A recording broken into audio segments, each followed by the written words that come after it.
Hi everyone, আমি আজকে চলে এসেছি একটি নতুন রেসিপির সঙ্গে। আজকে আমি বানিয়েছি মাত্র 3টে সবজি দিয়ে মিক্সড ভেজ।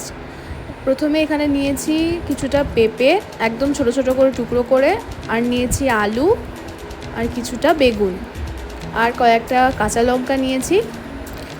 এদিকে একটা মিক্সচার বানিয়ে রেখেছি ধনে গুঁড়ো, জিরে গুঁড়ো আর লঙ্কা গুঁড়ো দিয়ে, আর সামান্য একটু জল দিয়ে।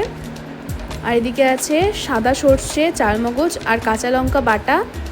এবার তেলটা গরম হয়ে আসলে ভালো করে ওর মধ্যে আলুগুলো দিয়ে দিতে হবে, আর সামান্য একটু নুন দিয়ে আলুগুলোকে একটু গোল্ডেন করে ভেজে নিতে হবে। এবার ভেজে আমি তুলে রাখবো আলুগুলো। তারপর একে একে পেঁপে বেগুন দুটোই ভেজে নেব। এবার পেঁপেগুলো দিয়ে দিচ্ছি তেলের মধ্যে, ভালো করে নাড়িয়ে নিয়ে এটাতেও সামান্য লবণ দিয়ে ভেজে তুলে রাখতে হবে।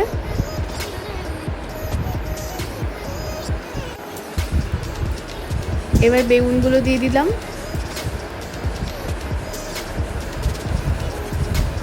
দিয়ে একটু নাড়িয়ে চাড়িয়ে নিয়ে এগুলোকেও এবার তুলে রাখতে হবে। 3টে সবজি মোটামুটি ভালো করে একটু ভেজে নিতে হবে।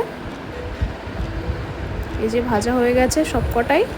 এবার ফোড়নে একটুখানি গোটা গরম মশলা দিতে হবে, 2টো এলাচ, 2টো লবঙ্গ, একটু দারচিনি দিয়ে এবার যেই মশলার পেস্টটা ছিল ওটা দিয়ে দিতে হবে। ভালো করে নাড়িয়ে নিয়ে এবার ভেজে রাখা সবজিগুলো একে একে দিয়ে দিতে হবে।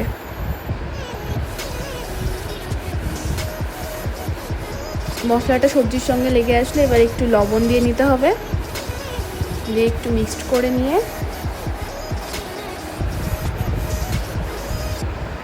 চেরা যে কাঁচা লঙ্কাগুলো ছিল সেগুলোও দিয়ে নেব। এবার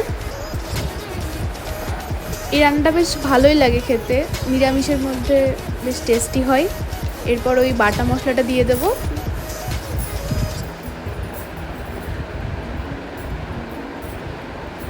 ভালো করে এটা মিক্সড করে নিতে হবে। সর্ষে যেহেতু আছে ওই জন্য বেশি কষানো যাবে না, জল দিয়ে দিতে হবে। এই যে এই গ্লাসের আমি 1.5 গ্লাস মতো জল দিয়েছিলাম।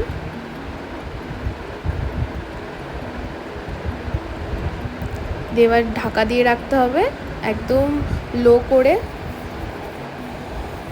এই যে বেশ অনেকটাই হয়ে এসেছে।